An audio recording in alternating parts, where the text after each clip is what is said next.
Alrighty. Have you ever noticed within an organization a person that is always trying to second guess you? Let me ask you this question. Do you trust that person? With me we have Peter Natra, who's going to demystify the toxic behavior of mistrust. So let's define it. What is it, Peter?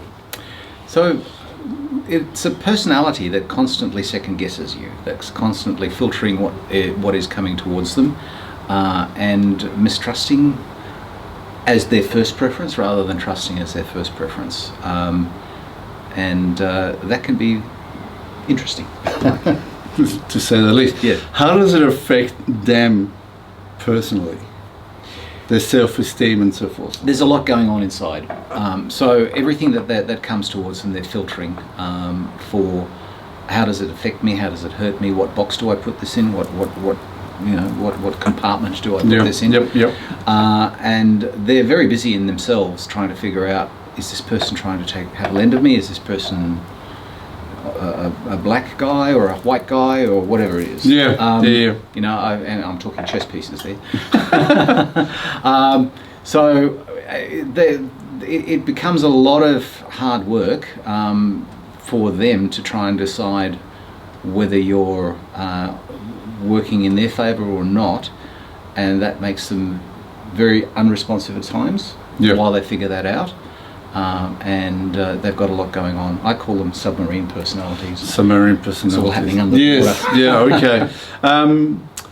Why is the question? What is the root cause of it? Why would they behave that way? That's an interesting question, and I guess it can be summed up either it's nature or it's nurture. So some people are just hardwired that way from birth, and some people have been trained that way through circumstance. But either way, that's the way that they've found that they operate through the world. Yes. And the reason why they operate through the world is that this way has worked for them in the past for whatever reason. Yeah, you mentioned, in a previous discussion, you talk about self-preservation or self-protection. Absolutely. Okay. Yeah. So there is a self-protection going on. Does it hurt me? Does it harm me? Or am I okay with this? And this is essentially how they filter the world, because they're very always looking for, how can this hurt me? Yes. And as you know from the NLP, what we filter for is what we tend to find. Yes. Yep. So if we're looking for something that can be potentially affecting us, we'll always put that spin on it. Yep. Whereas if we're always filtering for something, so is this a great idea, or is this something I can get on board with? That's how we see that as well too. Yeah. Now, we also talked about mental health, but not in any previous videos. This is just a casual conversation. So I wanted to actually bring it into this video. Yes. What do you think is going on from a perspective of mental health with someone who's displaying this type of behaviour? To constantly have a process or a series of processes going on places a lot of stress on the individual. So there would be a high level of stress, and funnily enough, when you're highly stressed, you also become highly skeptical. Yeah. And highly mistrustful as well too. Yeah. And that just feeds that cycle completely. A lot of people who are chronically mistrusting don't even realise it, because their baseline is, this is my level of stress. Yes. And perhaps they're functioning nicely inside of that level, but it takes a little bit of a jolt, and they're past the normal stress threshold. Are there specific triggers that make it worse, or specific events that make it worse? Look, every event is judged and according to is this person negative towards me, or is this person positive towards me?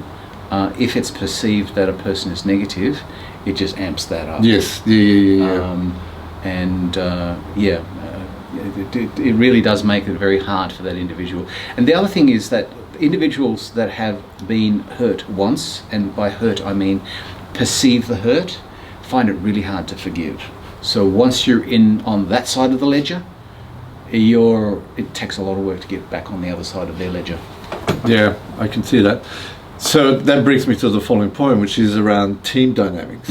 How does a person with mistrust behavior affect team dynamics?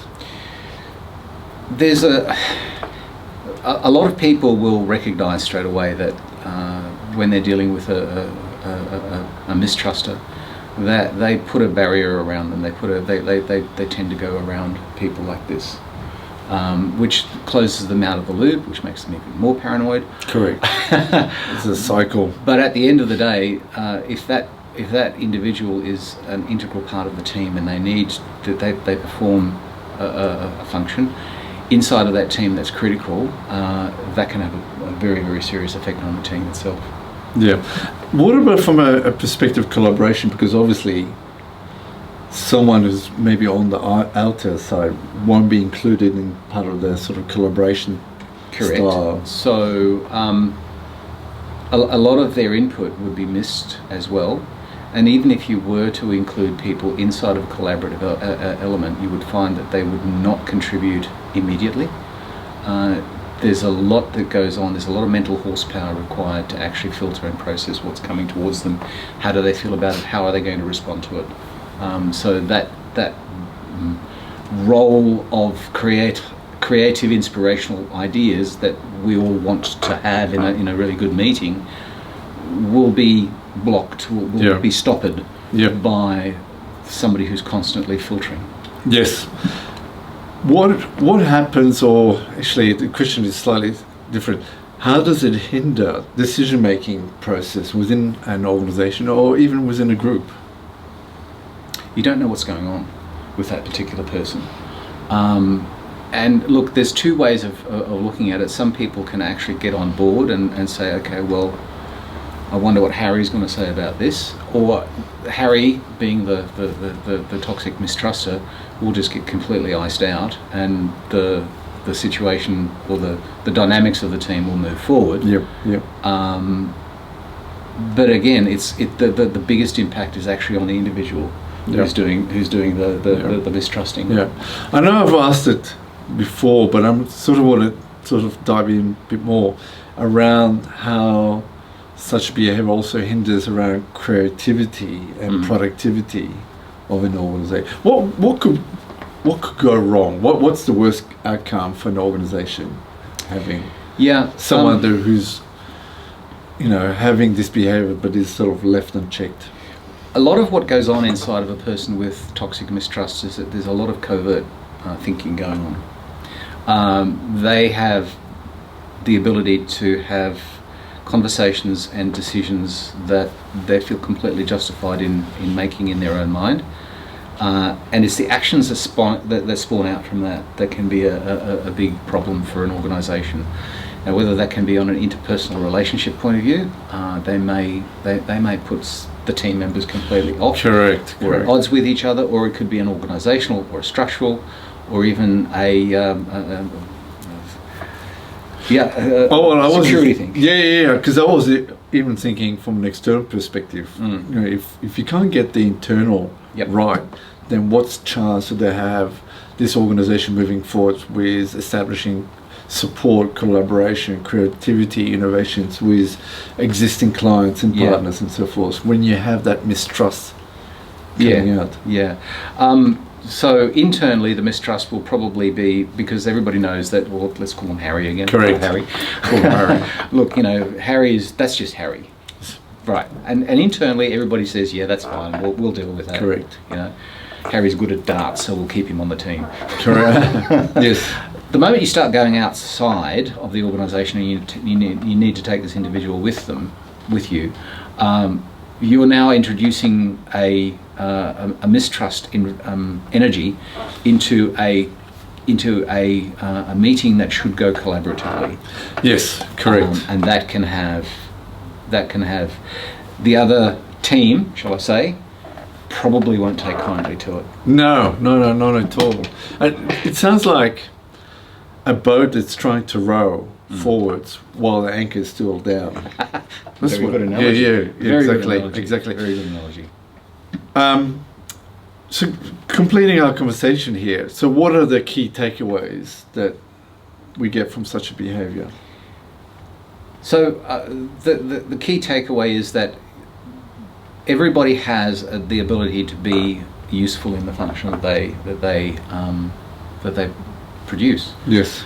As a toxic mistruster, the repercussions are majorly for the individual. Yep. It's the response of those repercussions in the individual that the team needs to look at, and I guess there's a little bit of support and understanding that may be required from the team, because if the toxic mistruster suddenly has a meltdown, then that affects the whole team. Oh, it certainly will. Yep. Yeah. Like any behaviour that is toxic, it can have a significant impact on an organisation. Correct. Absolutely. Yeah. All right. So with that, I hope you enjoyed this video. I was going to say click on subscribe or like, but obviously we'd love your feedback ever more. The next video and the last video of this series is called The Toxic Behaviour Disengaged. So I look forward to seeing you then. Thanks, Peter. Thanks, Boaz. And thank you.